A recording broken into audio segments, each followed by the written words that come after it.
Apa kabar Bapak Ibu? Baik. Oke. Semoga sehat-sehat ya. Sehat selalu. Ini sambil kita menunggu yang lain,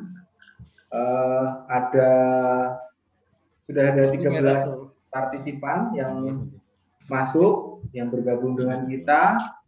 Ada Mas Arda sebagai host kalau nggak salah ini, kemudian Bu Tuwarno, Sugeng Sonten Bu, Sonten, Mas. Bu Ari Handayani, Sugeng Sonten, Pak Pendeta Argo, Bu Handani Wari, dan Bagus Kuncoro. Kemudian ini yang Galaksi, saya enggak itu ya. Pak Hendri. Oh Pak Hendri, ya. Terus ini saya lihat di listnya Pak Agus PH, Mbak Yohana, Pak Pur, apa kabar? Selamat sore, selamat petang. Pak Tutut, apa kabar? Ye, kayaknya sudah semua saya sapa, ye. Sudah. Baik Bapak Ibu, sambil kita menunggu yang lain, barangkali ada yang akan bergabung lagi, kita bersama-sama memulai acara Zoom pada petang hari ini. Saya, nama saya sudah pada tahu ya. Oki akan bertugas pada sore hari ini sebagai moderator. Jadi saya akan memandu jalannya percakapan kita pada petang hari ini. Kemudian sebagai narasumber ada Bapak Pendeta Dwi Argo Nursito, MSI. Kemudian sebagai hostnya yang pegang admin nanti ada Mas Arda yang nanti di belakang layar yang akan membantu kita. Baik Bapak Ibu yang terkasih dalam Tuhan Yesus Kristus, sebelum kita memulai acara pada sore hari ini, mari kita bersama-sama menyatukan hati kita dalam doa. Saya mohon Pak Agus PH untuk memimpin. Monggo Pak Agus. Monggo kita sami marep wonten ngarsanipun Gusti donga ya. Tuhan Allah yang di surga, perkenankan kami pada malam hari ini mengambil tahtamu bersama-sama akan memulai kegiatan dalam rangka Pentakosta, yaitu pemahaman bahasan dasar pada malam hari ini bersama-sama dengan teman-teman, saudara-saudara melalui Zoom. Kiranya Tuhan sendiri yang akan menyertai kami, sehingga jalannya Zoom pada malam hari ini dapat dengan lancar sampai akhir nanti. Terima kasih Tuhan, kami minta di dalam nama Tuhan Yesus Kristus. Amin. Monggo. Matur nuwun Pak Agus. Kemudian untuk susunan acara, jadi setelah kita pembukaan, nanti kita akan bersama-sama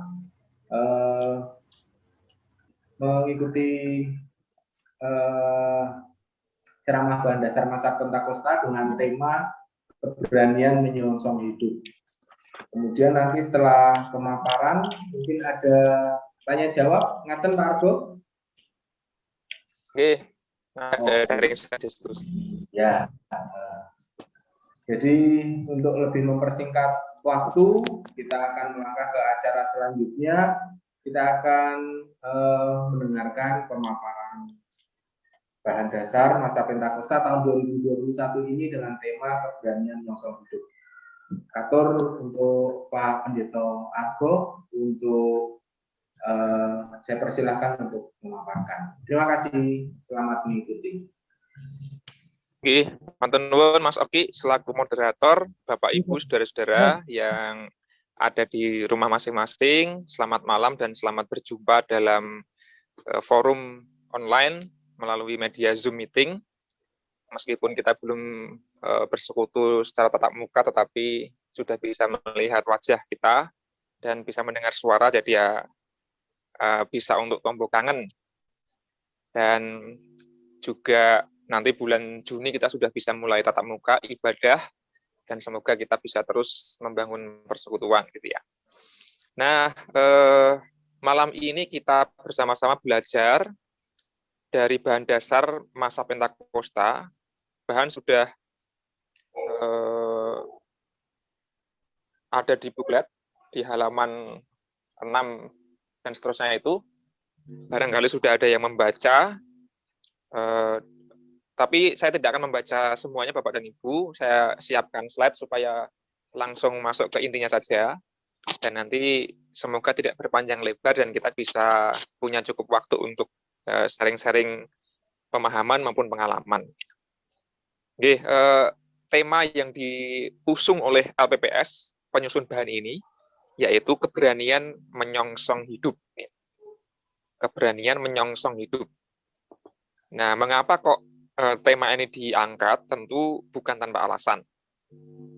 Nampaknya memang LPPS ingin mengajak kita sebagai warga gereja untuk memiliki keberanian menyongsong hidup di tengah situasi yang memang terkadang membuat kita takut atau cemas atau khawatir kan begitu ya. Nah, karena temanya keberanian kan berarti masalah yang ingin dijawab adalah ketakutan.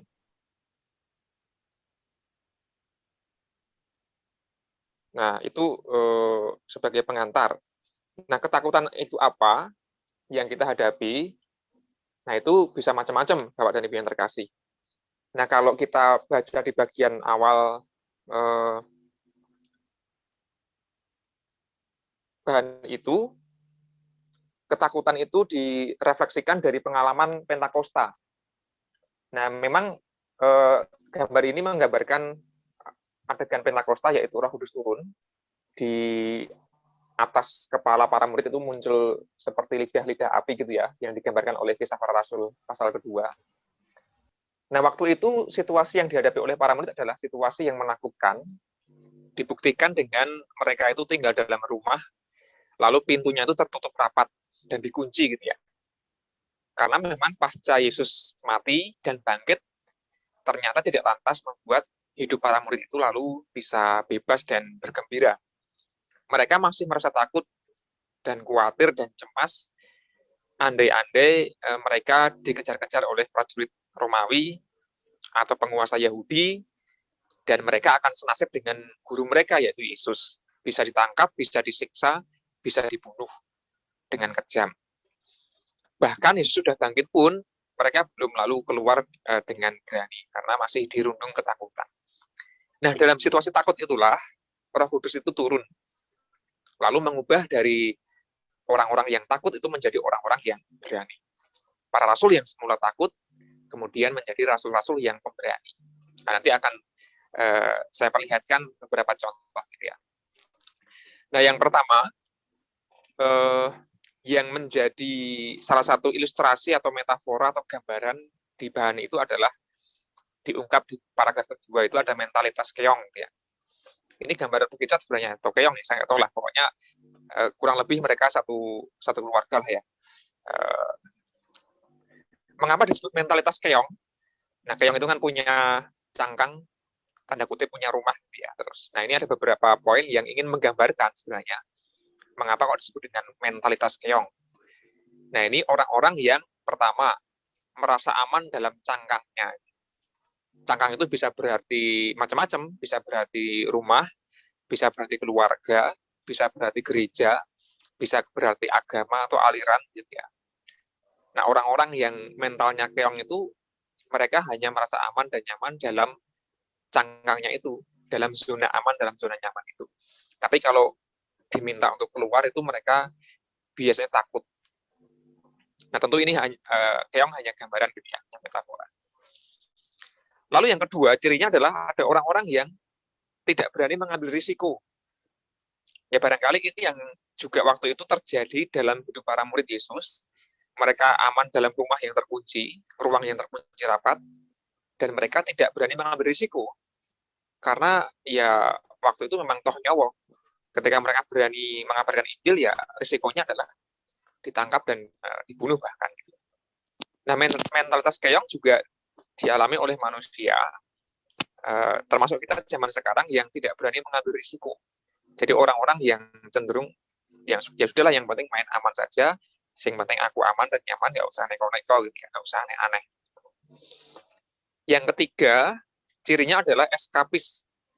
Escape itu kan artinya menghilang atau melarikan diri atau kabur gitu ya.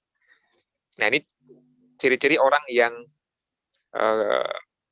kalau dikasih tanggung jawab itu melarikan diri, buatan ditandangi malah ditilar gitu ya. Atau orang-orang yang tidak mau menghadapi kenyataan, lebih memilih untuk melarikan diri aja lah. Sehingga masalahnya tidak dihadapi, tidak selesai, tapi ditinggal lungo. Nah, ini eskapis juga mentalitas keong. Dan yang terakhir, menyangkal kenyataan atau denial.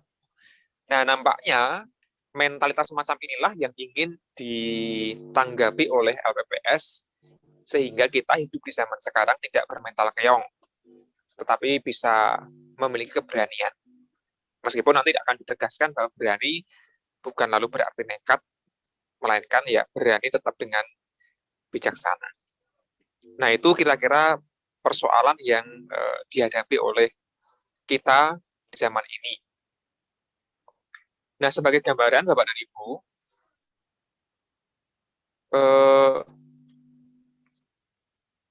ini para murid yang tadinya di dalam ruangan itu kemudian bisa setelah Pentakosta itu kemudian mereka berani keluar ruangan dan bahkan berkhotbah gitu ya, mengabarkan tentang Yesus Kristus itu kepada banyak orang dengan banyak bahasa.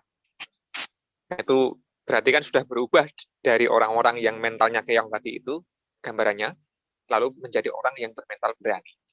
Nah, Pentakosta itu adalah sebuah momen yang istimewa bagi iman kita semua. Roh Kudus itu adalah roh pemberani, ya. Roh yang memberanikan kita untuk menghadapi kenyataan.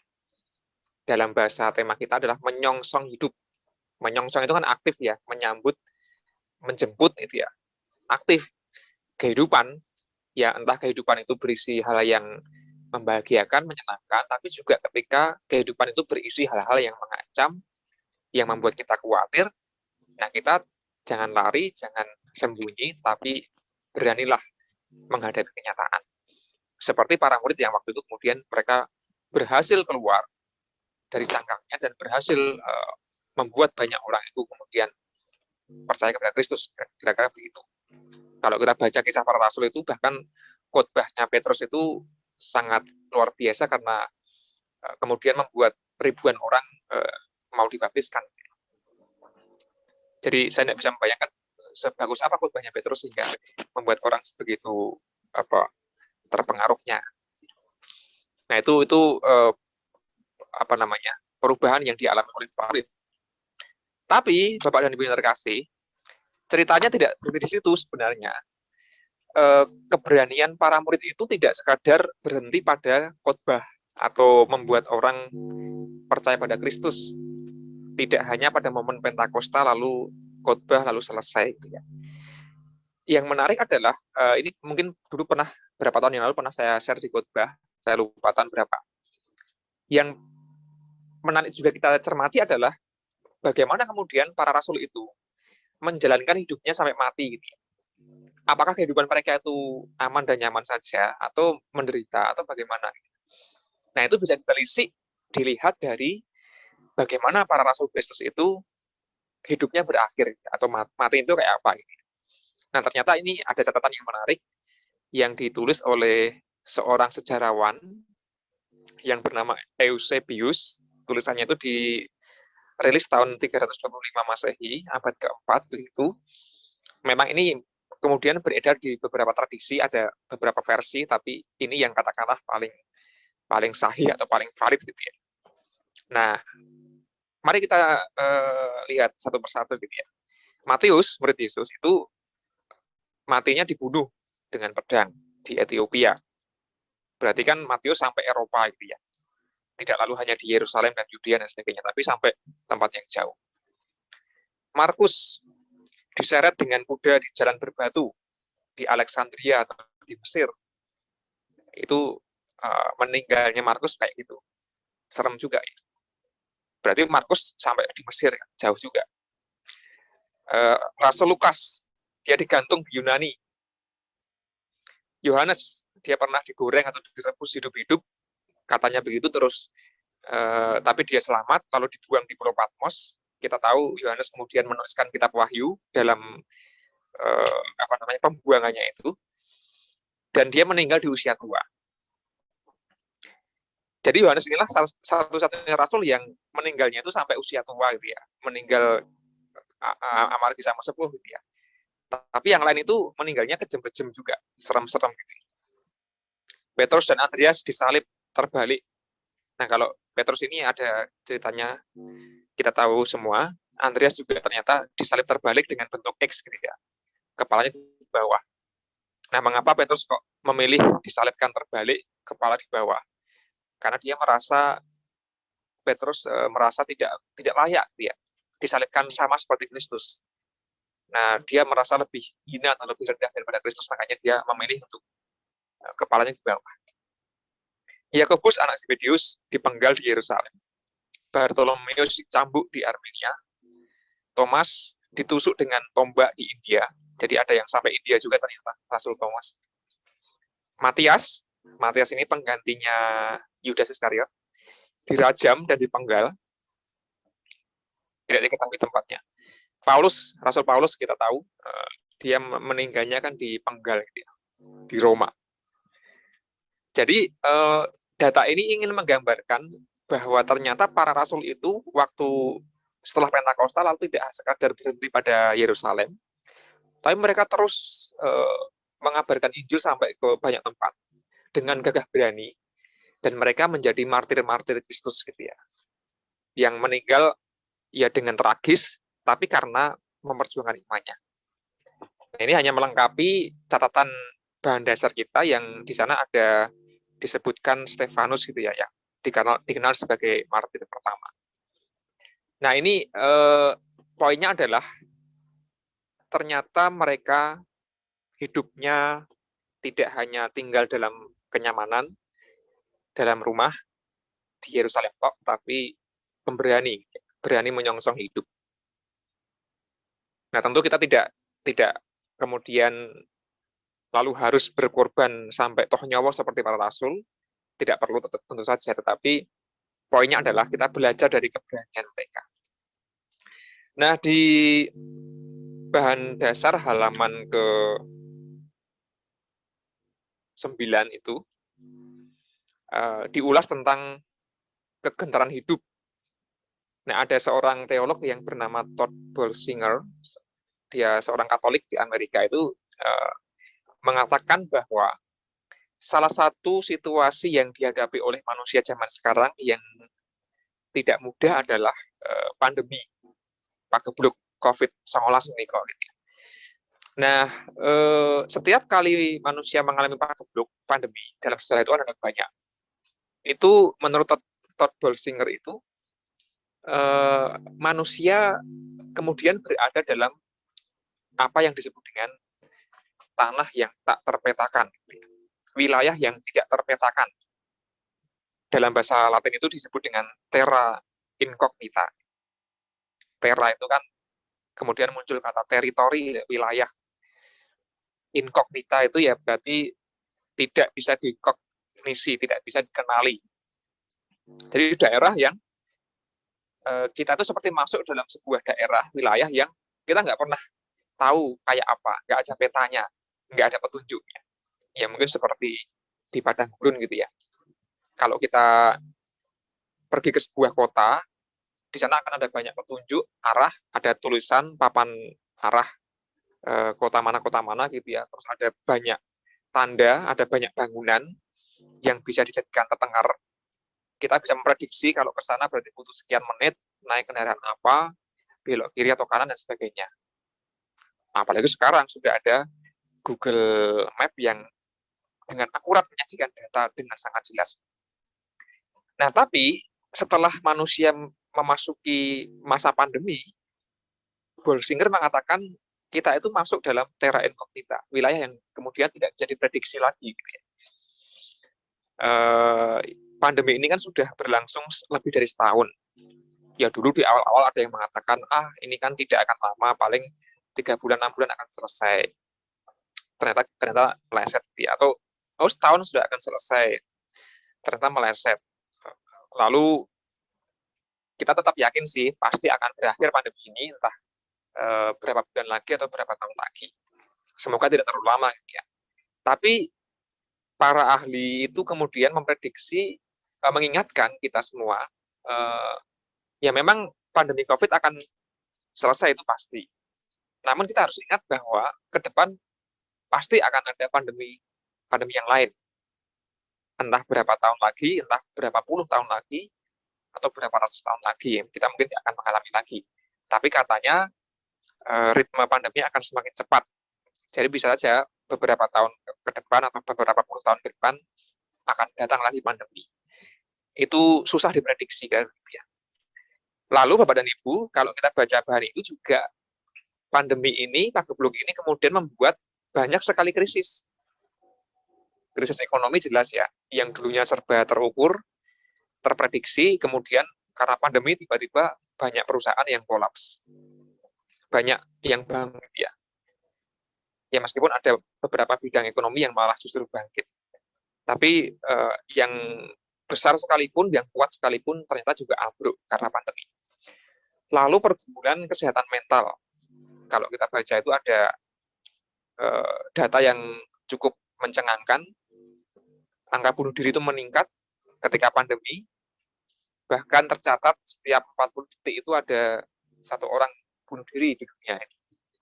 Jadi kalau kita sudah ngobrol kurang lebih 10 menit, berarti sudah ada berapa puluh orang yang mati bunuh diri gitu ya. Sejak tadi kita ngobrol lewat Zoom ini. Nah itu beberapa data yang cukup membuat kita berpikir. Bahkan ada juga disebutkan di sana bahaya kelaparan dan sebagainya. Intinya pandemi itu ternyata membuat krisis multidimensi. Termasuk barangkali krisis religius atau keagamaan atau spiritualitas. Ketika kemudian ritual-ritual ibadah dipaksa untuk berhenti atau ditunda atau berubah wujud dari tatap muka menjadi online dan sebagainya, itu tentu ada pergolakan-pergolakan yang mungkin sampai sekarang masih kita rasakan. Nah, ke depan ketika pandemi sudah selesai, itu kemudian kita seperti memasuki wilayah yang kita harus membuat peta sendiri. Kita harus berani mengubah cara hidup dan cara pandang. Tidak bisa sekedar ingin kembali ke masa lalu sama persis gitu ya. Ya bahwa besok kita akan ibadah lagi di gereja, tentu saja akan kembali bekerja, sekolah, tatap muka tentu saja. Tapi selain itu ada tambahannya, beberapa hal dalam hidup akan berubah seterusnya. Nah itu yang perlu kita siapkan. Justru agar kita tidak sekadar terlena dalam nostalgia masa lalu, tetapi bisa berani menyongsong hidup. Nah itu poin berikutnya. Lalu bagaimana kemudian, ini yang terakhir ya, supaya tidak terlalu lama. Bagaimana kemudian kita sebagai gereja, atau mungkin juga pribadi boleh, keluarga boleh, menyikapi hidup dalam wilayah yang tak terpetakan tadi, ya, terra incognita. Tentu yang pertama adalah gereja perlu sadar konteks bahwa ada banyak krisis. Nah itu perlu disadari oleh gereja. Gereja tidak hanya cukup hidup dalam cangkang, hanya ngerembuk hal-hal yang katakanlah tanda kutip rohani, ngomongin surga neraka, ngomongin Yesus juru selamat dan sebagainya, itu oke, tapi nggak cukup. Gereja harus ngomong juga soal konteks. Gereja harus menjawab soal krisis yang dihadapi oleh jemaat. Nah seringkali kan gereja itu kan kelemahannya, apa yang dikhotbahkan, yang dirembuk, yang direnungkan itu kan nggak nyambung dengan konteks. Ya barangkali saya sebagai pendeta juga kadang-kadang begitu ya.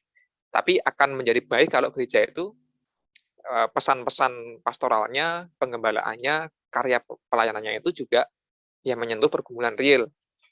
Tidak hanya membahas yang hal-hal yang di langit tanda kutip, tapi ya yang mendarat gitu ya.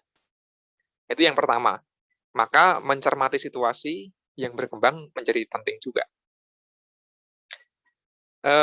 Yang kedua, merengkuh pengalaman. Tadi malam saya ikut menyaksikan rekaman webinar gitu ya di sebuah gereja tentang bagaimana kita harus berpelayanan di masa pandemi ini. Pembicaranya adalah Pak Handi, dosen pembangunan jemaat. Dia mengatakan bahwa justru pengalaman yang menarik seperti pandemi ini perlu direngkuh, perlu diterima, perlu dirangkul, jangan ditolak, jangan diabaikan, jangan seolah-olah itu nggak ada gitu.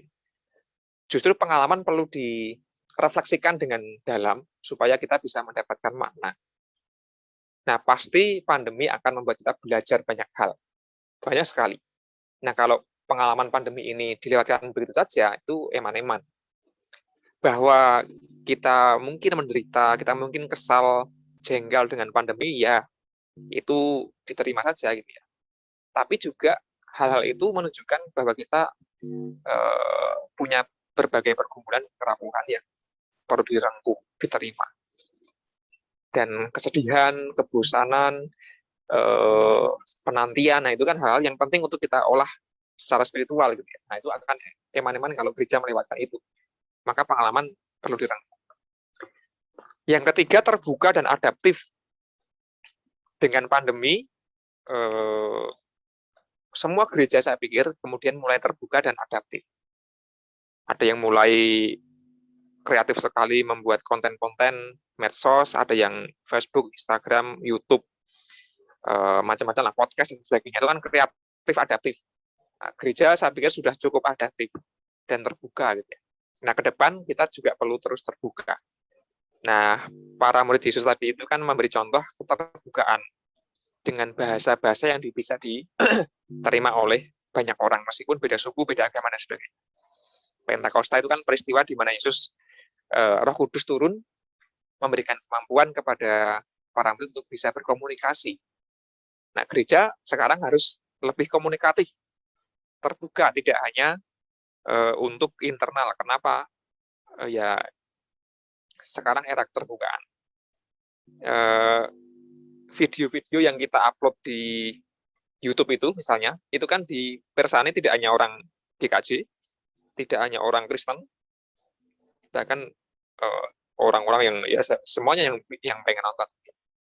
Nah, maka bahasa-bahasa yang dipakai mestinya bahasa-bahasa yang lebih universal. Yang terakhir, tentu gereja perlu berani, jangan lalu takut dan minder dan masuk dalam keong cangkang tadi, keong, tapi juga bijak dalam bersaksi. Nah, isu selain pandemi, isu yang diangkat oleh LPPS adalah intoleransi gitu ya. Bahwa sekarang semakin menguat aksi-aksi intoleransi ketika ada pemaksaan sebuah agama tertentu atau lebih tepatnya aliran tertentu yang kemudian seringkali berujung pada kekerasan, pemaksaan, dan sebagainya. Nah, gereja ketika diperhadapkan pada aksi-aksi intoleran, jangan lantas malah mengurung diri dalam cangkang gitu ya, tapi justru bermental berani, justru lebih bisa terbuka dan bisa berdialog. Maka zaman sekarang relasi antar agama, antar budaya itu sesuatu yang tidak bisa dihindari. Nah, Bapak dan Ibu, itu yang bisa saya sharingkan, harapannya bisa meringkas atau menyarikan dari bahan bacaan, bahan dasar yang beberapa halaman itu. Supaya nggak terlalu lama, saya akhiri saja, dan selanjutnya kita bisa punya waktu untuk bercakap-cakap gitu ya. Kira-kira itu tema keberanian menyongsong hidup. Jadi, apapun kehidupan yang nanti akan kita jalani, janganlah kita terbelenggu oleh ketakutan atau rasa khawatir, meskipun kita nggak apa-apa merasakan itu, tapi lalu lekaslah bangkit dan kemudian kita punya keberanian menyongsong hidup, sehingga kita bisa meneladani Yesus dan juga para muridnya yang hidup dengan berani gitu. Oke, makaten saya kembalikan ke Mas Oki sebagai moderator. Matur nuwun.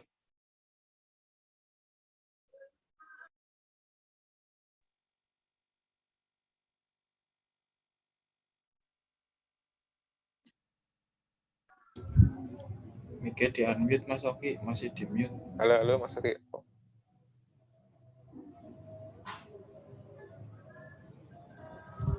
Udah. Ya, kelalen. Ya, terima kasih atas ulasan dan pemaparan yang diberikan oleh Bapak Pendeta Dwi Argo Mursito cukup memberi satu gambaran singkat yang cukup jelas mengenai tema pada masa Pentakosta 2021 ini, yaitu keberanian menyongsong hidup. Saya tertarik tadi dengan istilah terra incognita dengan latar gurun. Disadari atau tidak, saat ini kita mungkin dihadapkan pada posisi seperti itu. Kita di tengah gurun, dalam kondisi yang panas, kemudian tidak tahu arah kemana, kita harus melangkah dan lain sebagainya. Itu sedikit banyak bisa menceritakan kondisi kita seperti saat ini. Disadari atau tidak, di masa pandemi ini hampir sama kalau menurut saya keadaan pada saat rasul-rasul ditinggalkan oleh Tuhan Yesus. Masa seperti pandemi ini hampir sama ketika seperti rasul ditinggal Yesus, itu tidak bisa terulang dalam 1-2 tahun jangka pendek. Ini mungkin akan berulang sekian puluh tahun, bahkan mungkin sekian ratus tahun lagi. Kalau menurut saya, walaupun di tengah-tengah ketakutan kita, tetapi kita sangat beruntung bisa mengalami masa ini karena kita yakin di tengah-tengah ketakutan ada Tuhan yang akan selalu membimbing kita. Nah, yang bisa sedikit saya ringkas tadi dari ulasan Pak Argo, bahwa di tengah-tengah pandemi, di tengah kesulitan, kemudian juga ada isu intoleransi, gereja di masa kini itu harus yang pertama menyadari konteksnya di dunia ini, kemudian dalam masyarakat harus berbuat bagaimana, istilahnya membaur, tidak eksklusif, kemudian juga merengkuh pengalaman dengan kejadian-kejadian ini. Yang ketiga, kemudian bersikap terbuka dan adaptif. Kemudian yang terakhir, berani dan bijak dalam bersaksi. Nah, di sesi selanjutnya saya akan membuka untuk termin pertama 2 peserta untuk memberikan tanggapan atau pertanyaan sehubungan dengan bahan dasar masa Pentakosta. Monggo, saya persilahkan Bapak Ibu yang akan mengutarakan pendapat atau menanggapi ataupun bertanya. Monggo, saya persilahkan. Siapa dulu? Mic-nya mungkin bisa dibuka saja, Mas Arda. Dibuka semua aja.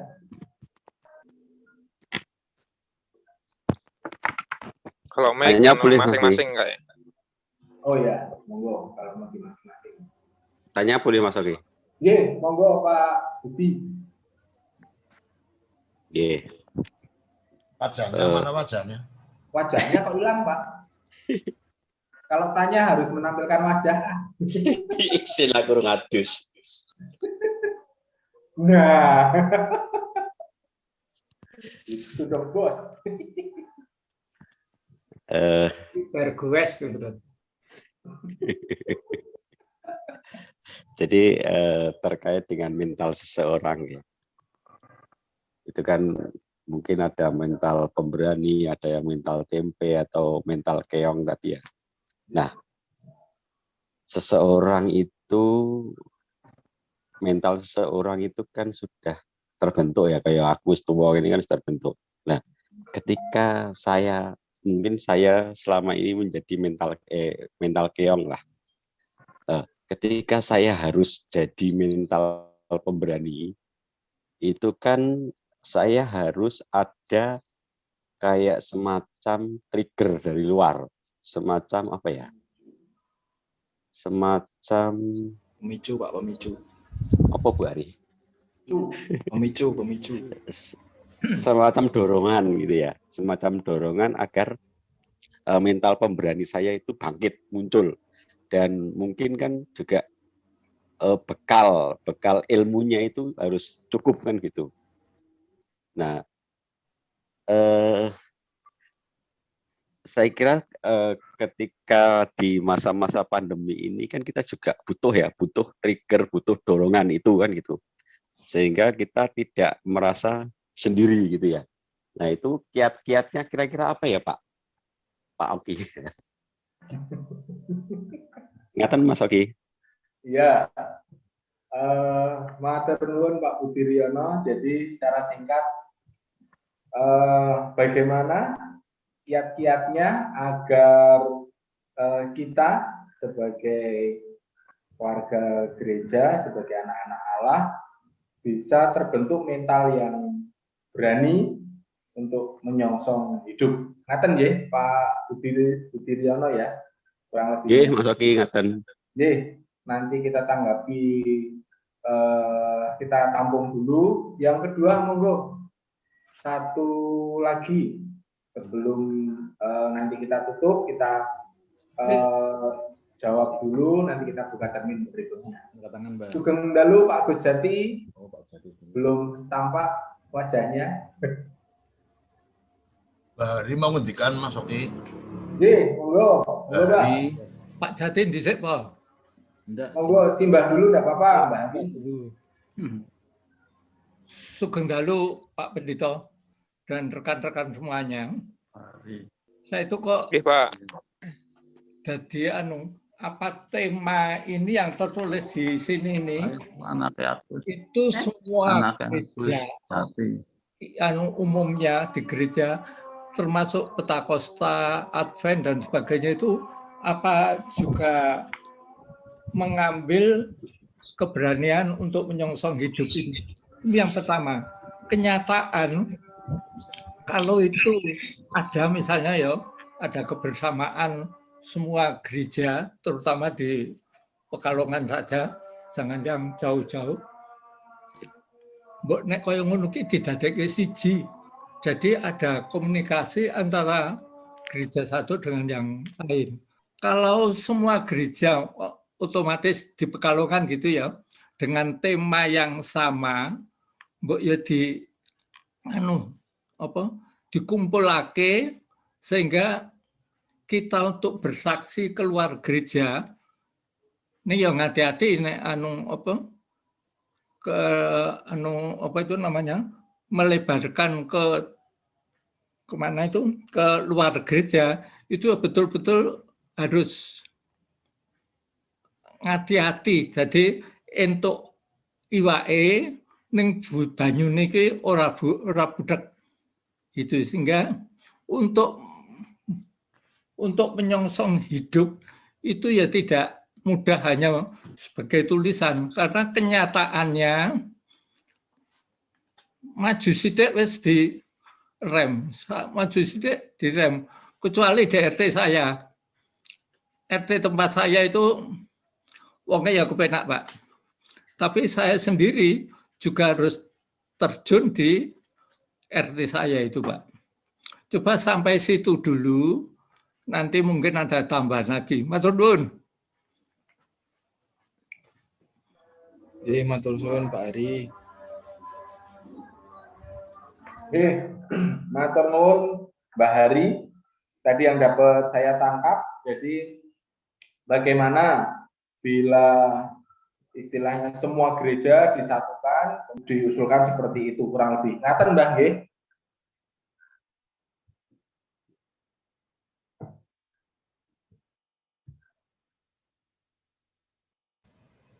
meskipun diungelaken riyen Pak Hari menawi badhe ngendikan ingkang abrit-abrit ngandhap niku.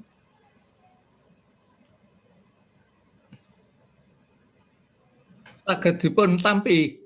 Yes, sampun. Ya, Sampun sampai di situ dulu. Nanti lagi. Baik, dari dua pertanyaan pada termin pertama ini, mari kita bersama-sama tanggapi. Ada yang mungkin mau menanggapi? Yang pertama dari Pak Budiryono, tadi ada pertanyaan kiat-kiat agar terbentuk mental yang berani dan punya bekal. Ada Bapak Ibu yang mungkin bisa memberikan usul atau mungkin pengalaman pribadi? Monggo.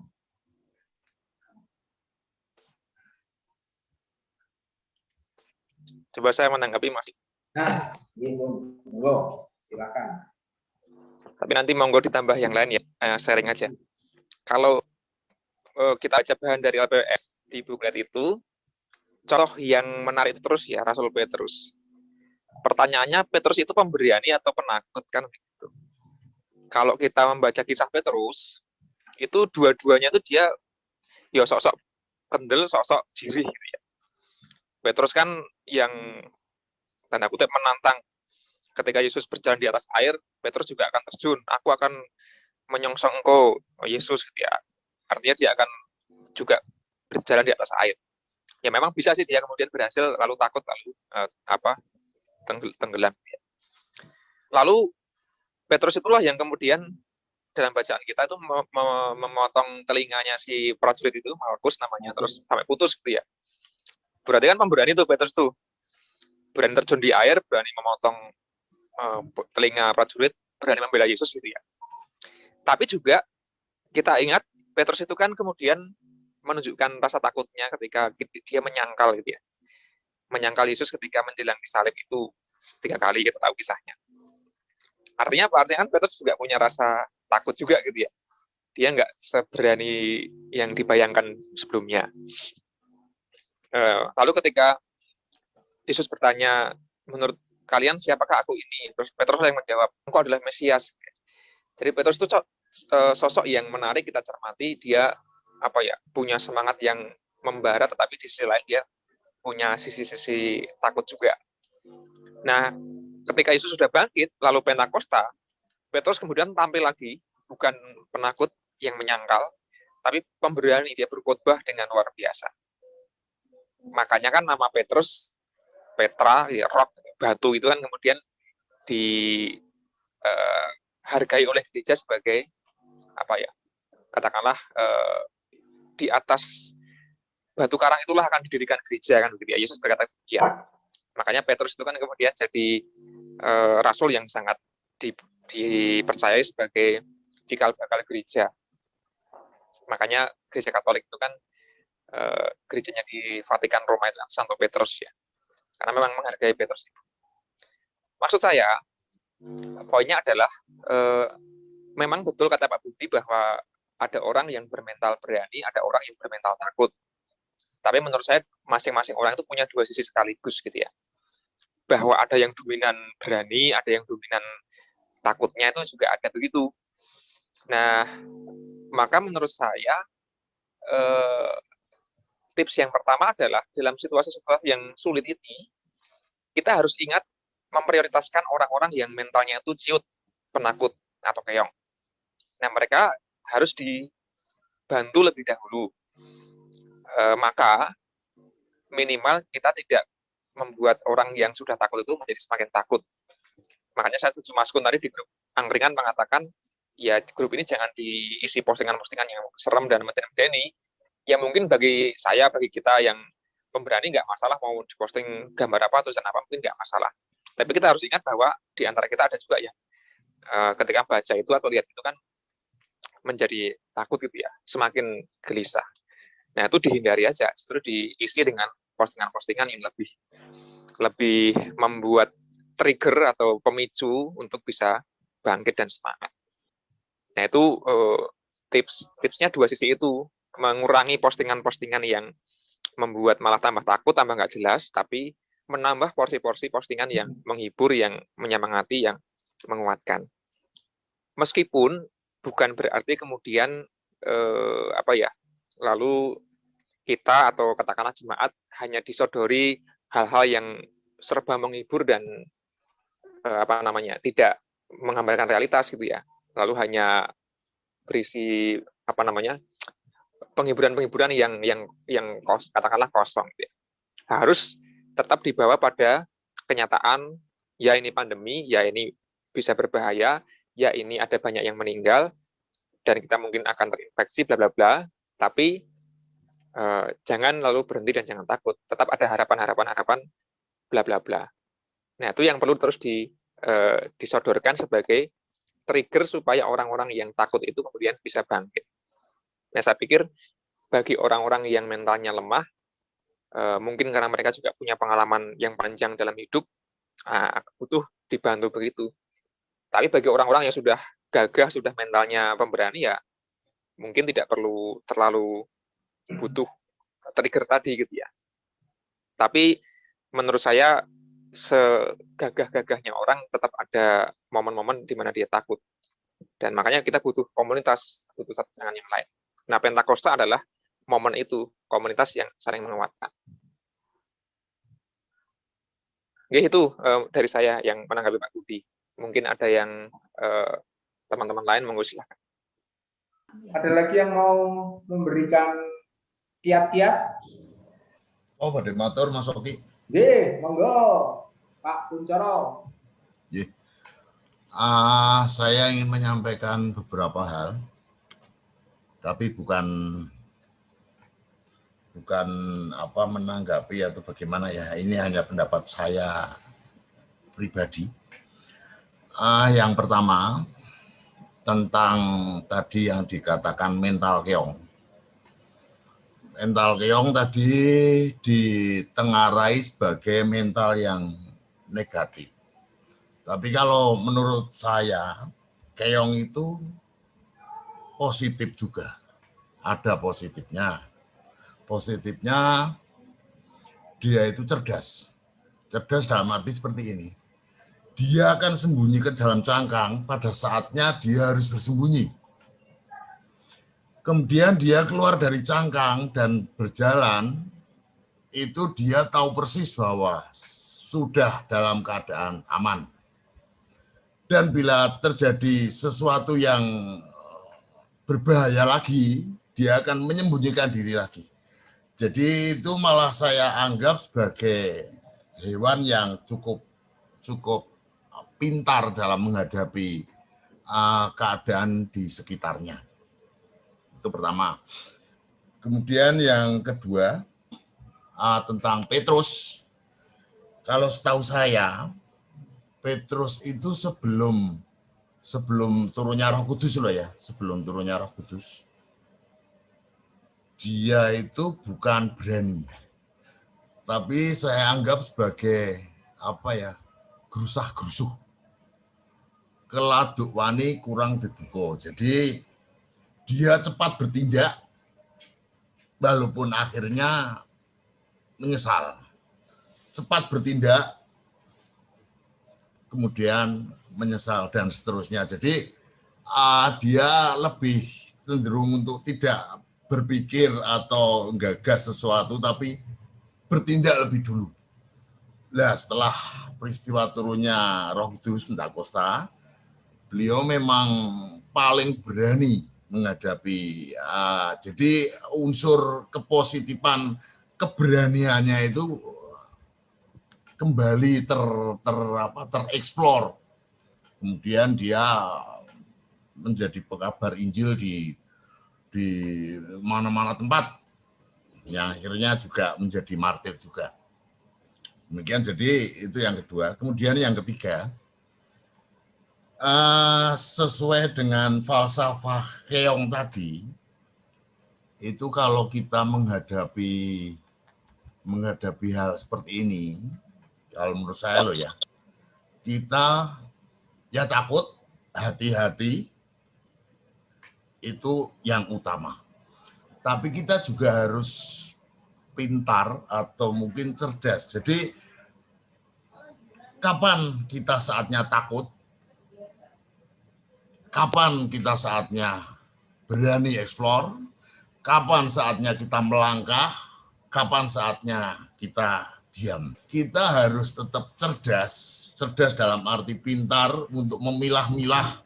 Ya mungkin juga itu juga melalui informasi, tapi milah-milah mana yang harus saya perbuat, mana yang harus saya takuti, mana yang harus saya hindari. Itu memang kita harus lebih cerdas untuk menghadapi pandemi seperti ini. Maaf, ini sekali lagi maaf, ini pendapat saya, mungkin keliru. Karena begini, seperti berita saja, berita ya.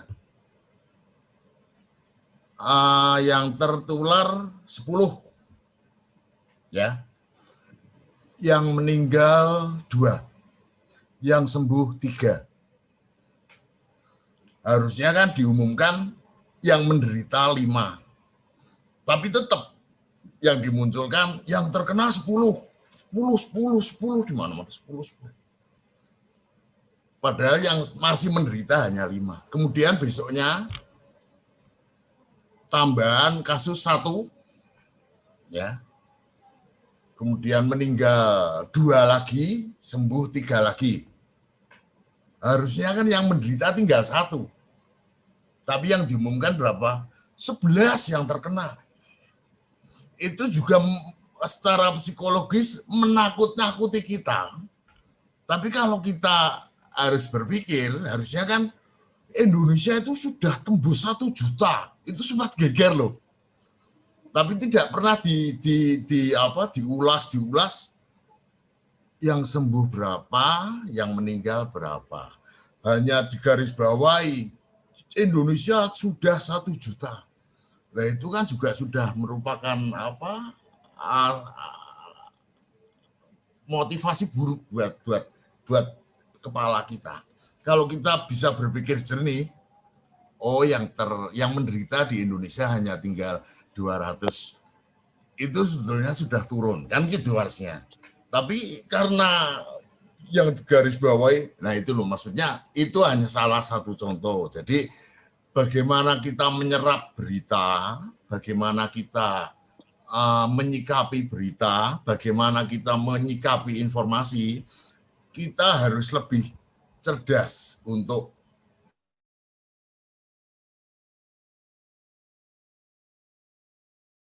bagaimana kita harus berani, atau saat mana kita harus takut dan menyembunyikan diri seperti Keong tadi, saat mana kita harus menutup rapat hubungan dengan saudara-saudara yang lain dan sebagainya. Dan memang berita terakhir kan seperti India dan sebagainya, memang itu banyak dan banyak. Dan itu juga perlu cermati bahwa di sana pernah ada peristiwa Sungai Gangga itu yang demikian rupa dan sebagainya, sehingga namun di Indonesia kan untuk menghindari itu sudah dipagari, ojo mudik wong akeh, ojo iki, ojo itu pemerintah Indonesia juga sudah mulai Nah, kita menyikapinya tidak perlu terus mencekam, takut, tersekam. Dan nun sewu, berita-berita yang muncul di medsos itu, maaf tadi saya juga sempat menulis seperti yang Pak Argo tadi ngendikan, bukan maksud saya menggurui nun sewu, saya hanya usul mbok yo jangan gitu-gitu amat lah, itu loh maksudnya. Jadi cukup angkringan itu hanya untuk yang untuk kita, antar kita, sudah berita-berita, salam-salam dan sebagainya. Yang berita-berita yang lain monggo lah di grup yang lain, mungkin kalau mau yang mirsani di grup-grup yang lain monggo. Tapi yang untuk angkringan itu karena mungkin kita banyak yang sepuh-sepuh yang hatinya nun sewu, hatinya ringkih dan sebagainya, yo kita menghormatilah mereka juga. Berita-berita yang menakutkan itu kadang-kadang kita perlu juga menengok berita yang menyenangkan, ngayem-ngayemi hati Pak Heri, bombong-bombongi hati, itu banyak juga berita yang menyenangkan. Nggih, matur nuwun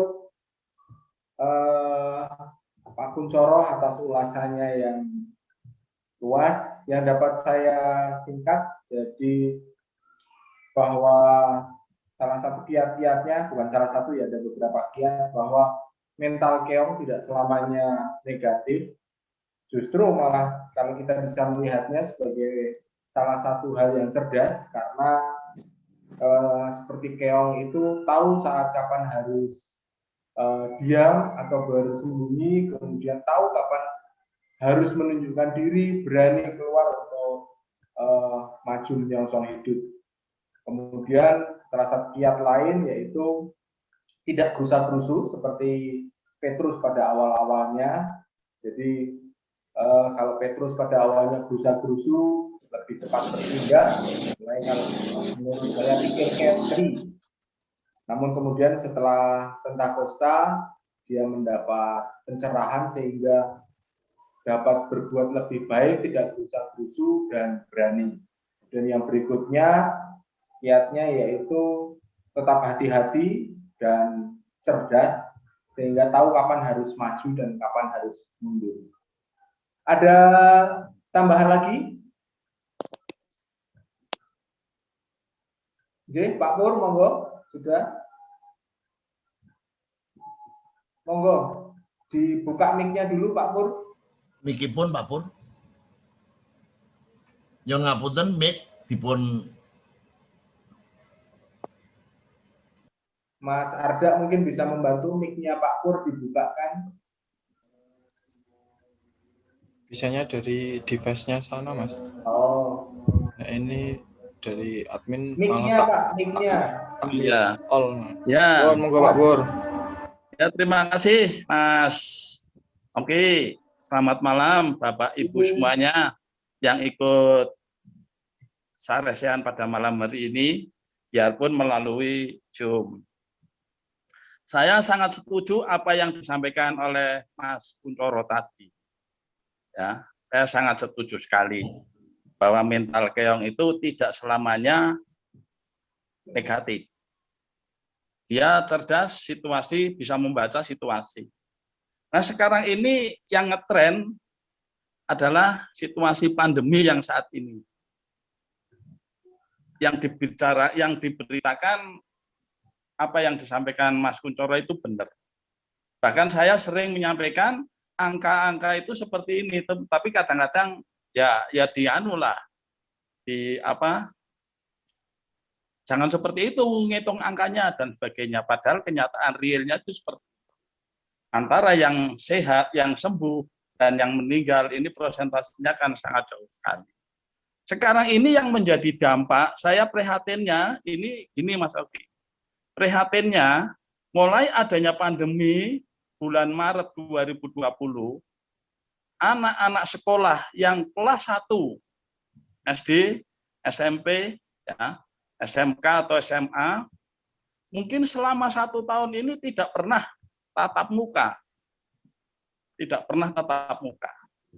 Nah, di dalam benak saya ini yang bukan orang pendidikan, ini karakter anaknya ini bagiannya. Apakah melalui online itu sudah bisa membangun karakter, sudah bisa membangun kecerdasan, dan sebagainya. Ini yang saya prihatinkan. Demikian juga anak-anak yang kelas 6, baik ya kelas 6 SD, kelas 3 SMP, kelas 3 SMK atau SMK, bisa dikatakan 1 tahun tidak pernah tatap muka. Namun nyataannya ini lulus. Nah, ini yang menjadi keprihatinan saya. Saya pribadi sangat prihatin seperti itu. Kadang-kadang kalau saya menyampaikan seperti itu dengan rekan-rekan, tidak seperti itu Pak Gini, Mbak. Saya kadang-kadang mendongkol. Ya. Itu masalah pendidikan. Sekarang masalah ekonomi, Mas. Masalah ekonomi. Saya mengelola pasar yang ada di Ujung Gede. Mulai bulan puasa sampai saat ini sebetulnya kalau situasinya normal, ini rame, Mas. Sangat rame sekali, baik itu pembeli dan sebagainya. Namun kenyataan akhir-akhir ini, pedagangnya ini podo mlungu.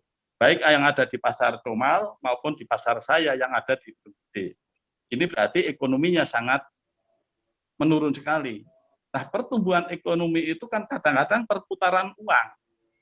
Perputaran uang. Kalau uang dari Jakarta, orang-orang yang merantau tidak bisa pulang, ya tidak bisa mengirimkan, ya seperti ini situasinya. Ini yang menjadi keprihatinan saya. Yang pertama masalah pendidikan, yang kedua masalah ekonomi. Nah, bagaimana kita tema ini keberanian menyongsong hidup kalau situasinya seperti itu. Terima kasih Mas Oki.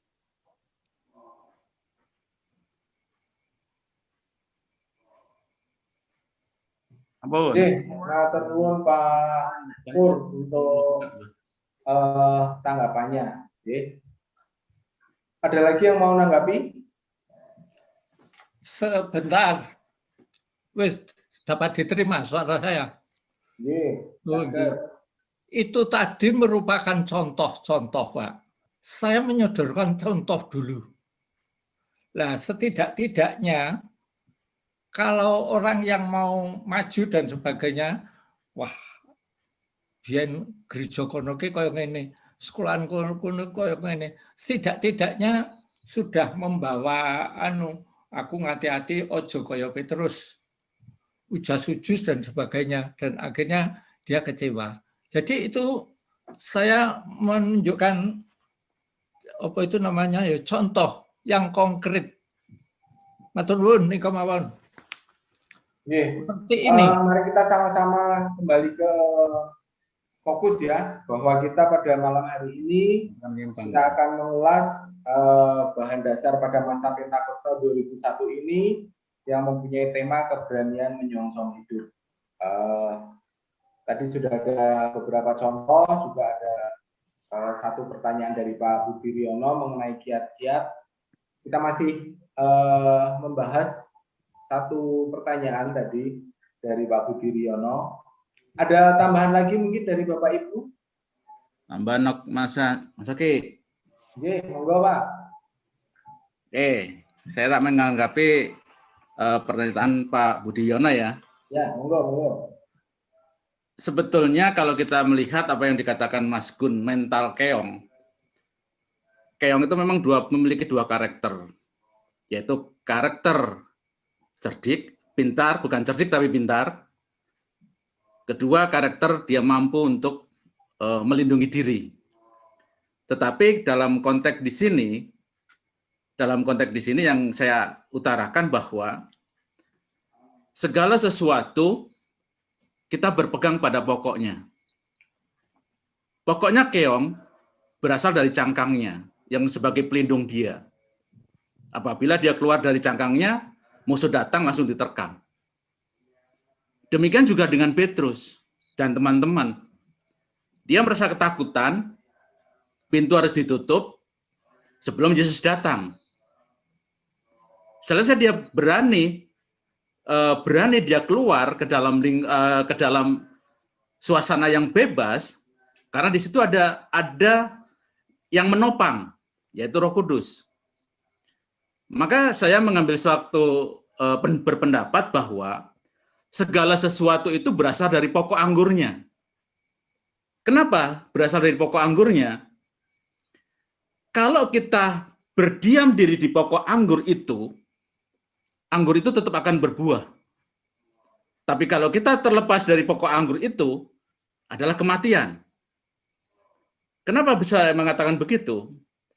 Karena pokok anggur itu memberikan kenyamanan, di situ ada asupan zat yang bisa kita serap di dalamnya. Dengan hal ini, kita butuh keberanian asupan-asupan itu ke dalam tubuh kita. Kenapa Petrus berani? Kenapa keong itu berani keluar dari cangkangnya? Karena dia memiliki asupan. Demikian juga dengan kita sebagai anak-anak Allah. Karena kita tinggal dalam pokok anggur, sehingga ada satu kekuatan dalam kehidupan kita, yaitu Roh Kudus. Tuhan selalu memberikan kelimpahan dan kekuatan di dalam kehidupan kita. Mengapa demikian? Jangan kita takut dan gentar menghadapi segala sesuatu. Dia akan melindungi. Tetapi satu hal, di dalam pokok anggur itu sendiri, dia tidak boleh lepas tidak lepas daripada pokoknya. Bagaimana saran yang pokoknya? Seperti yang diajukan oleh pemerintah, bahwa kita harus menghindari 5M. Ya. Pokok-pokok itu, ajaran Kristus, artinya memang di mana milik raja, kalau kita kembalikan ke dalam persembahan, di mana milik raja harus kita serahkan kepada raja, di mana milik yang lain harus kita serahkan dengan yang lainnya. Artinya bahwa segala sesuatu itu memang kita ada miliknya. Kalau kita tidak bersandar pada aturan main, otomatis hal-hal negatif akan muncul dalam kehidupan kita. Kalau kita lepas dari pokok anggur, kita akan lepas. Demikian juga dengan keong tadi, kalau dia keluar dari sarangnya tanpa berlindung diri, dia akan mati. Dari kiat-kiat seperti itulah bisa kita imani bahwa perintah Tuhan itu sangat benar. Turutilah yang menjadi perintah Allah. Di situ pokok anggur di dalam kehidupan kita akan muncul. Kita akan terhindar. Secara manusia, tidak ada manusia yang tidak takut menghadapi COVID-19. Tetapi bagaimana kita mensikapi dari COVID itu selama Yesus menjadi pokok anggur dalam kehidupan kita. Roh Kudus akan hadir di tempat kita. Jangan non sewu, jangan mentang-mentang kita sudah seperti ini anak Tuhan, kita tidak bermasker. Kita tidak menjaga jarak. Itu satu hal.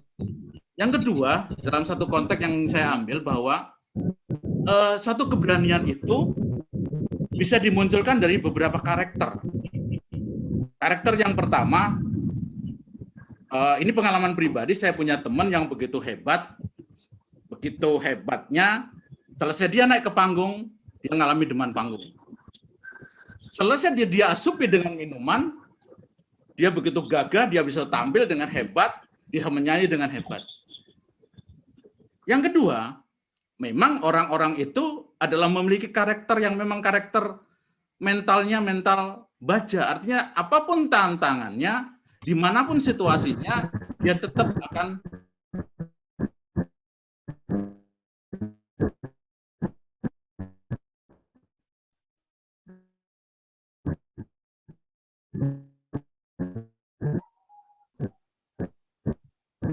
Mic-nya Pak Trihusono masih dinyalakan dulu, Pak. Ini Pak Agus Jati, nyun sewu itu mic-nya bocor, keluar terus. Nah, lanjutkan ya Pak. Dalam arti begini.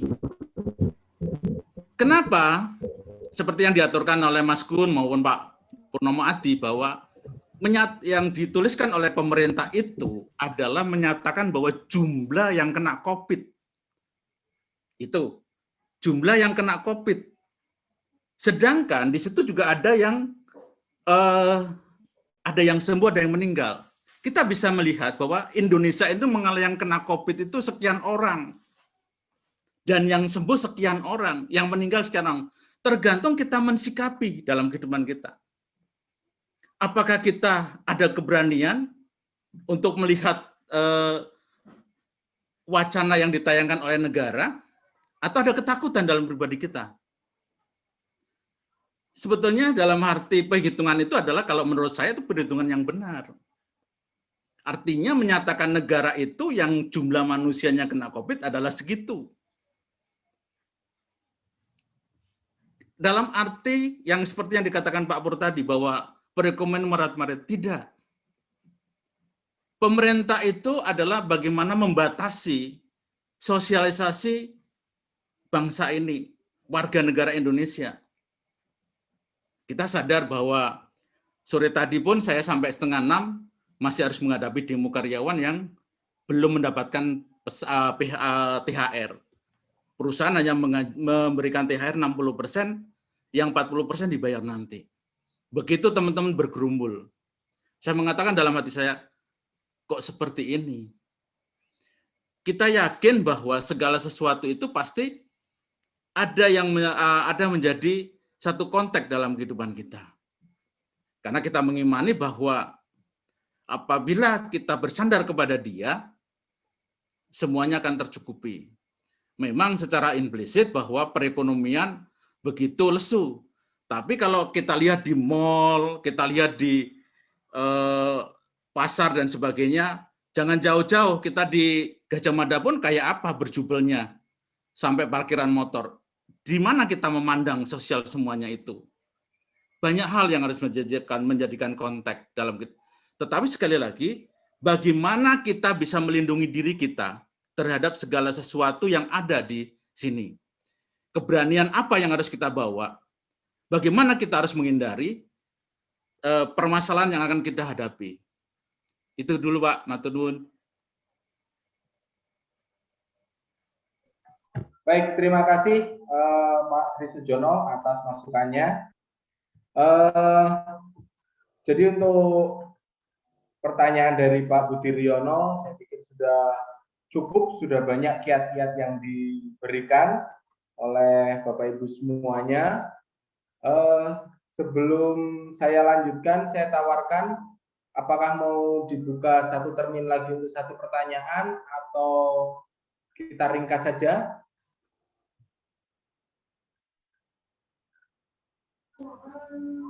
Monggo. Barangkali masih ada yang ingin disampaikan dari teman-teman, Mas. Halo, bagaimana Bapak Ibu atau mau Buka termin lagi aja, Mas. Oke, baik. Mungkin satu termin terakhir, mungkin 2 atau 3 penaku itu. Satu termin lagi untuk Bapak Ibu mengajukan pertanyaan biar lebih gayeng ya. Ini tadi juga sudah gayeng. Satu pertanyaan mengenai tadi tema kita dalam keberanian menyongsong hidup. Monggo yang belum berkomentar. Ini kau terkait komentar. Nah, terkait dihitung. Monggo Bapak Ibu, karena ini forumnya santai ya, jadi di rumah masing-masing. Kalau saya tadi sudah saya sambil Indomie, ngadepi makanan minuman di depan sendiri-sendiri, atau kalau kata teman saya istilahnya mari kita buka bersama, tapi buka bersama secara virtual. Jadi sama-sama buka tetapi kita bawa makanan masing-masing. Jadi sambil kita mendengarkan, monggo kalau mau disambi makan cemilan atau makan besar. Baik Bapak Ibu, masih ada yang mau ditanyakan? Aku tak sambil udut tidak digambare ora ketok. Aku mikirin ngono ya. Nek suara ditutupi kaya aku mau berarti sing makmu to sih. Mimi. Baik. Coba saya komentar lagi. Iya, monggo Pak. Oke. Soal metafora keong dan sebagainya, ya saya pikir fokus dibuat bahan soal expose-nya pada ketakutannya itu. Kayaknya 2 sisi, banyak sisi, itu saja iya. Tetapi metafor lu punya fokus dan lu punya keterbatasan. Yesus pun ketika pakai perumpamaan, Pasmon kan dia tidak menggambarkan seluas-luasnya, tapi fokus yang ingin dia bidik kan gitu ya. Nah saya pikir bahan LPPS yang ingin dibidik adalah soal isunya adalah soal ketakutan itu. Nah pakai metafora hewan apa atau tumbuhan apa itu soal kesepian menurut saya. Nah soal pro kontra dan ragam penafsiran pada data, pada pengalaman itu kan justru menunjukkan bahwa kita ini sedang gagap gitu ya. Menurut saya harus diakui saja, kita ini semua gagap, saya gagap sebagai pendeta, sebagai pribadi, gereja gagap menurut saya. Diakui saja bahwa pandemi ini ya memang situasi yang terra incognita tadi. Justru kenyataan ini kan menunjukkan itu betul gitu ya. Tidak ada peta yang jelas, tidak ada arah yang pasti, tidak ada situasi yang bisa ditebak dengan akurat. Karena justru ada banyak sekali pro kontra, ada banyak sekali kontroversi, ada banyak ketidakpastian. Nah, maksud saya adalah justru kesadaran ini menjadi penting, kemudian kita bisa ngilo gitu ya, bisa bercermin. Lalu sekarang apa yang harus dilakukan? Di tengah situasi yang seperti ini, di tengah situasi yang tidak ada peta, lalu kita mau berpegang pada apa atau berpegang pada siapa kan begitu toh pertanyaan. Nah saya pikir masa Pentakosta mengingatkan kita ya kita kembali ke Roh Kudus atau Roh Suci. Kalau tadi Pak Trisujono kan merefleksikan yang ibadah minggu lalu ya, yang pokok anggur itu kan ya kita harus kembali nancep ke pokok anggur kita yaitu Yesus. Nah dalam konteks Pentakosta barangkali juga Roh Kudus. Bahwa situasi yang aneh ini, yang gamang ini tidak buat kita kemudian berhenti, tapi ya terus nih hidup. dan pola-pola reaksi banyak sekadar berisi kehan dan kapan kita bisa seperti dulu, nah itu reaksi yang wajar dan saya pikir sah ya. Tapi jangan hanya berhenti pada itu gitu ya, karena itu kan justru menunjukkan kita nggak berdaya. Justru mulai berbuat sesuatu, mulai berani, mulai berkarya, nah itu yang saya pikir juga perlu dipertimbangkan. Nah, semakin kita bisa mengambil pelajaran dari pengalaman, semakin kita bisa merengkuh pengalaman, saya pikir itu menunjukkan kita semakin berani gitu ya. Bukan dalam arti nekat, tapi ya tadi itu. Nah, justru kemampuan belajar dari pengalaman menjadi penting.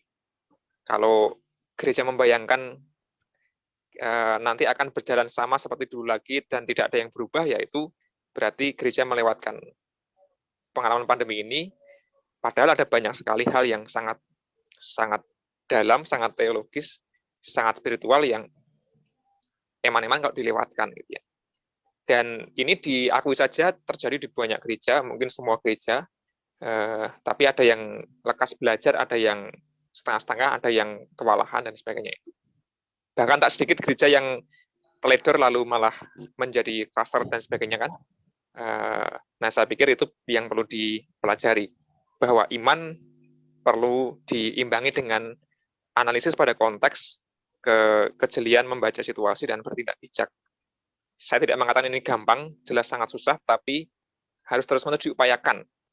Daripada diam dan nggak ngapa-ngapain, ya ibarat tinggal di padang gurun tadi kan, ya kalau kita cuma diem menunggu pertolongan datang, ya mungkin nggak akan datang dan kita keburu mati kehausan.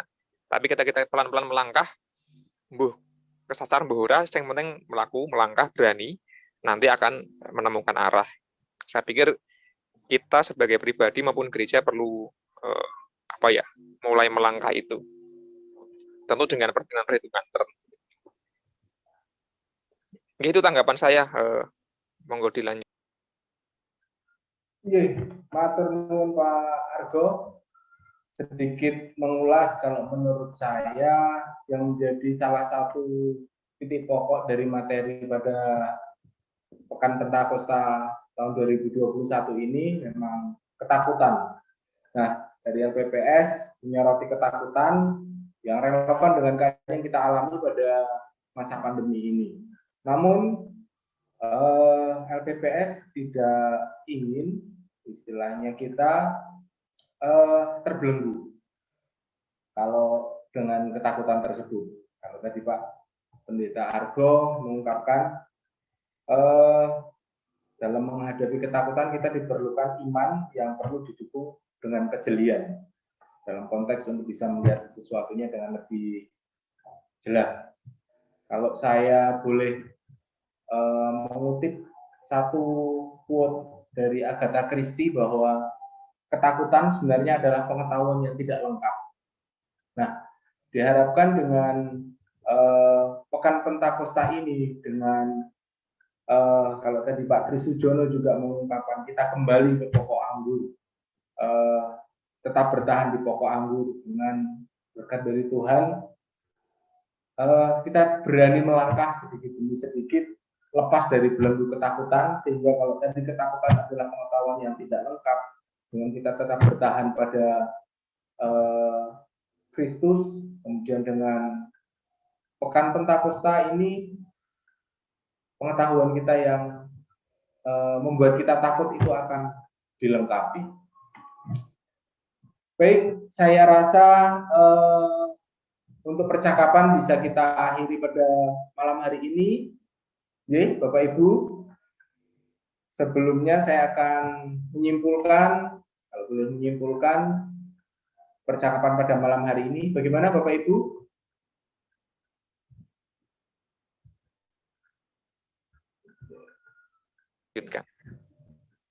Sebentar, ya. Monggo disimpulkan, Mas. Ya, jadi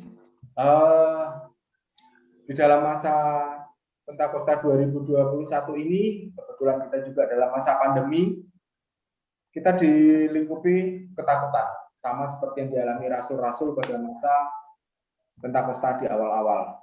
Namun kita tidak boleh selain terbelenggu dengan rasa takut, kita harus berani menyongsong hidup. Demikian pula gereja di masa pandemi ini, di masa kini, harus punya keberanian untuk menyongsong hidup dengan menyadari konteks keberadaan gereja di masyarakat, kemudian berusaha untuk istilahnya tidak hanya eksklusif tetapi juga terbuka dan adaptif, kemudian memberikan inovasi-inovasi yang sesuai dengan keadaan saat ini, dengan merengkuh pengalaman-pengalaman yang ada di sekitarnya, dan yang terakhir berani dan bijak dalam bersaksi. Nah, ada beberapa kiat yang bisa kita ambil ketika kita harus berani, mempunyai keberanian untuk menyongsong hidup, yaitu bahwa kita harus saling membantu menyemangati, membantu menguatkan, terutama agar menguatkan saudara-saudara kita, sahabat-sahabat kita yang mentalnya ciut, cenderung lebih ciut. Karena kita masing-masing dibekali dengan mental yang berbeda-beda. Ada yang bermental berani, ada yang ciut, tetapi kita harus punya keberanian untuk melangkah keluar di jalan menyongsong hidup. Kemudian mental keong tidak berarti selalu negatif, hanya pecundang.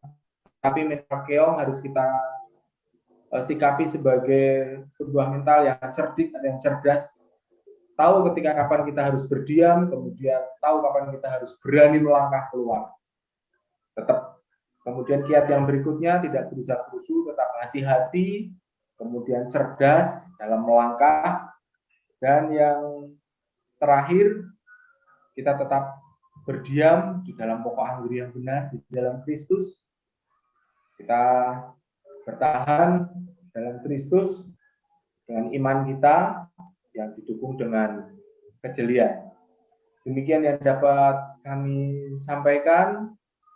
Bapak Ibu, semoga apa yang menjadi percakapan kita malam hari ini dapat menjadi bekal bagi kita, menjadi dasar bagi kita dalam menapaki masa Pentakosta di Gereja Kristen Jawa Kali.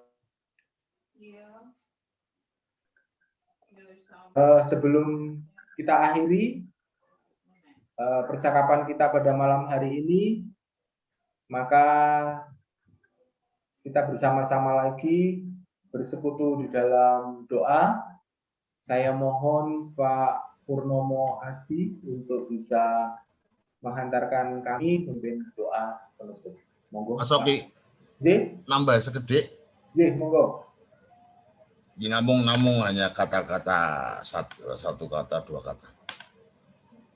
Kita berani yang terukur. Jadi saya pinjam istilahnya TNI ini. Berani terukur, takut juga terukur, dan sering-sering kalau istilahnya Islam itu istikharoh.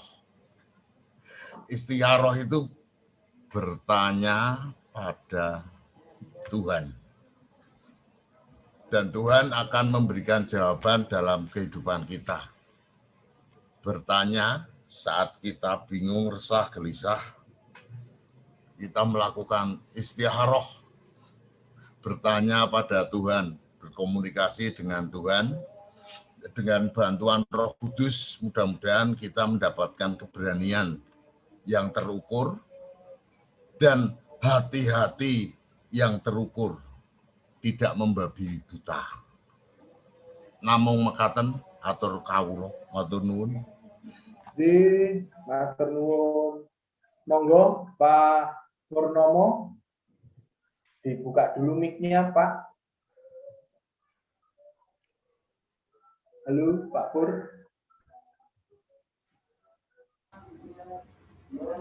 Mungkin nggak di depan layar ya, Mas Oki. Enggak, yo. Iya. Baik, kalau begitu Pak Budi masih ada? Pak Buswiryono? Sudah live. Sudah. Baik, kalau begitu. Undangu mboten mireng pandunganipun Mbah Hari. Nggih pun. Nggih. Monggo Mbah Hari. Untuk memimpin doa penutup, Mbah, monggo. Wis, Pak. Ya, Mbak. Doa penutup rumiyin, Mbah. Dipimpin simbah ingkang mimpin. Allah ingkang wonten ing swarga ingkang kula bekteni rinten lan dalu. Matur nuwun Gusti. Sonten menika kawula dipun parengaken kempal sauntawis warga Pekalongan. Yun tuntunan anggen kawula lumampah. Boten namung kangge setunggaling kathah. Kita kangen wonten ing kegiatan-kegiatan ingkang positif. Kawula pitados paduka ingkang badhe nedahaken margi ingkang sae, margi ingkang lancar wonten ing Gusti kawula Yesus Kristus. Dalu menika Gusti para kanca inggih badhe bubuk, badhe tilem, badhe ngaso titip Gusti iman kawula, raga kawula, perkawis kawasan sanes kita pasrahaken wonten ing Gusti kawula Yesus Kristus lan kawula sedaya ngaturaken ing panuwun. Nuwun. Amin. Amin. Amin. Nggih. Wong tiyang Jawi dadose bos. Prayogi Mbah Hari. Nggih, mboten napa-napa, Mbah. Jos, pokoke. Baik Bapak Ibu. Pokoke tok tabungane. Baik Bapak Ibu yang terkasih dalam Tuhan Yesus Kristus, saya akhiri percakapan kita pada malam hari ini. Terima kasih sekali untuk kehadiran, partisipasi Bapak Ibu sekalian, dan saya Oki sebagai moderator mohon maaf apabila dalam penyampaian, dalam kata-kata ada yang kurang berkenan, kemudian ada tutur kata yang tidak sesuai atau mungkin pembahasan saya yang kurang pas. Saya mohon maaf. Matur nuwun untuk Pak Argo sebagai narasumber, kami juga mohon maaf kalau saya ada salah. Mas Arda, matur nuwun sudah menjadi host, dan monggo untuk Bapak Ibu yang masih mau dilanjut dipersilahkan. Sekali lagi terima kasih. Sugeng dalu, salam kahar untuk semuanya. Sugeng dalu. Dalu matur suwun. Gusti Ketemu lagi.